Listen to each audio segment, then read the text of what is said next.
इंदौर में G20 समूह की बैठकों के अंतर्गत कृषि कार्य समूह की पहली बैठक हो रही है। केंद्रीय कृषि मंत्री इस बैठक में भाग ले रहे हैं। इस बैठक में जिसकी अध्यक्षता G20 समूह की भारत कर रहा है। मोदी के नेतृत्व में लगभग 20 देशों के समूह भाग लेंगे। कृषि उत्पादन बढ़ाने, सस्टेनेबल एग्रीकल्चर, क्लाइमेट वेज सहित कई महत्वपूर्ण विषयों पर चर्चा होगी। मुझे विश्वास है कि इस बैठक का पूरी दुनिया के लिए सकारात्मक परिणाम देखने को मिलेगा। मध्य प्रदेश कृषि के क्षेत्र में लगातार उल्लेखनीय कार्य कर रहा है। अनेकों उपलब्धियां हमने हासिल की हैं और मध्य प्रदेश की एग्रीकल्चर ग्रोथ कई वर्षों से 18% से ज़्यादा रही। सिंचाई सुविधा से विस्तार से लेकर कई क्षेत्र में हमने कार्य किया है। G20 की बैठकों के अंतर्गत कृषि कार्य समूह की पहली बैठक हो रही है। कृषि मंत्री जी भी, केंद्रीय कृषि मंत्री जी भी इस बैठक में भाग ले रहे हैं। इस बैठक में जिसकी अध्यक्षता G20 समूह की भारत कर रहा है, प्रधानमंत्री जी के नेतृत्व में लगभग 20 समूह देशों के प्रतिनिधि भाग लेंगे। कृषि उत्पादन बढ़ाने, सस्टेनेबल एग्रीकल्चर, क्लाइमेट चेंज के प्रभाव सहित कई महत्वपूर्ण विषयों पर चर्चा होगी। मुझे विश्वास है कि इस बैठक का पूरी दुनिया के लिए सकारात्मक परिणाम देखने को मिलेगा। मध्य प्रदेश कृषि के क्षेत्र में लगातार उल्लेखनीय काम कर रहा है। अनेकों उपलब्धियां हमने हासिल की है और एग्रीकल्चर ग्रोथ मध्य प्रदेश की कई वर्षों से 18% से ज़्यादा रही है। सिंचाई की सुविधाओं का विस्तार से लेकर अनेकों क्षेत्रों में हमने काम किया है। आज उन उपलब्धियों को और मध्य प्रदेश की योजनाओं को भी मैं G20 के समूह के सामने रखूंगा।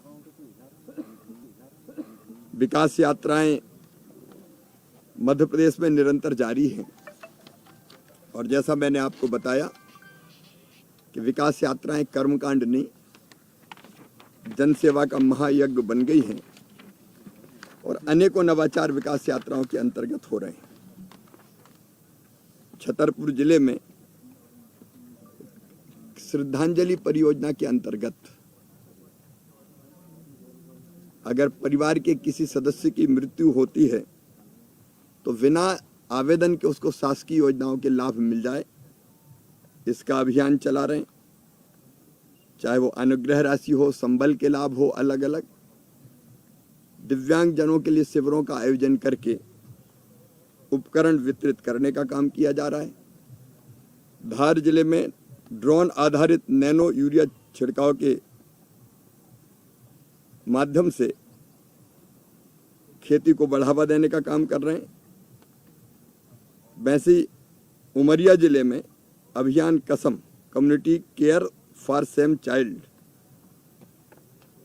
एक अलग अभियान चल रहा है।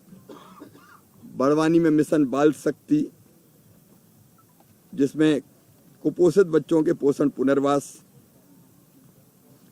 के लिए जब वो केंद्र से वापस लौट के आते हैं तो ड्राई फ्रूट और शुद्ध घी से निर्मित लड्डू बांटने का एक अभियान जन सहयोग से चलाया है। एनीमिया मुक्त अभियान के अंतर्गत ब्लड टेस्ट करके बेटियों का हो चाहे बहनों का हो, आयरन फॉलिक एसिड गोलियों का वितरण। डिंडोरी में मिलेट उत्पादों के स्टॉल, जैविक खेती का प्रमोशन, स्कूल और छात्रावासों में बच्चों की परीक्षा की तैयारी और यात्रा आने के पूर्व लोक कल्याण शिविरों का आयोजन कर रहे हैं। अच्छे काम करने वाले कोटवार हो, आंगनवाड़ी कार्यकर्ता या रसोईया हो, उनका भी सम्मान किया जा रहा है।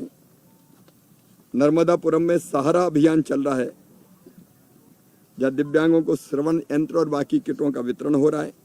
विकास वृक्ष अभियान चल रहा है, प्रत्येक गांव में 10 पेड़ लगाए जा रहे हैं। हरदा में साइबर सखी, खरगोन में सिकल सेल एनीमिया मुक्ति अभियान और लाभान्वित बाढ़ सूची की बुकलेट और मार्गदर्शिका, ऐसे अलग अलग इंदौर में आंगनवाड़ी कार्यकर्ता, प्रधानमंत्री आवास योजना के हितग्राही और उत्कृष्ट छात्रों के से संवाद और सम्मान। जबलपुर में हर पंचायत में घर घर सर्वे करके हितग्राही मूलक योजनाओं का लाभ। तो आज मैं कमलनाथ जी से एक सवाल पूछना चाहता हूं। कल फिर वचन पत्र की बैठक हुई। वो वचन पत्र की बैठक नहीं है, फिर से महा झूठ पत्र बन रहा है, क्योंकि पिछली बार जो कुछ कहा उसको किया नहीं। अब फिर एक और झूठ पत्र जिसमें जो मन में आए सब जोड़ दो, करना तो है नहीं, फिर से वो बनाया जा रहा है। जनता इस झूठ को जानती है और इस झूठ पर भरोसा नहीं करेगी। लेकिन एक सवाल कमलनाथ जी, आपने जो वचन पत्र में कहा था वो तो किया नहीं। आपने भारतीय जनता पार्टी की सरकार की योजनाएं जो 2018 तक चलती थी, उनमें से एक योजना थी हमारी भारिया, सहरिया और बेगा बहनों को 1000 रुपए की राशि हम देते थे। हर महीने देते थे 1000 रुपए। और वो इसलिए देते थे कि घर की जरूरी आवश्यकताएं, विशेषकर बच्चों के पोषण के लिए फल खरीदें, सब्जी खरीदें, दाल खरीदें, किराने का सामान खरीदें। लेकिन 15 महीना कमलनाथ जी, आपने अति पिछड़ी जातियों की बहनों को, जनजातियों की बहनों को, बेगा, भारिया, सहरिया, उनके हक को छीना और 1000 रुपया आपने 15 महीने तक नहीं दिया। जब फिर हमारी सरकार आई तो फिर हमने वो पैसा उनके खाते में डालना शुरू किया। कमलनाथ जी, बेगा, भारिया और सहरिया बहनों ने आपका क्या बिगाड़ा था? क्यों पोषण आहार अनुदान की राशि आपने बंद की? वो जवाब मांग रही है।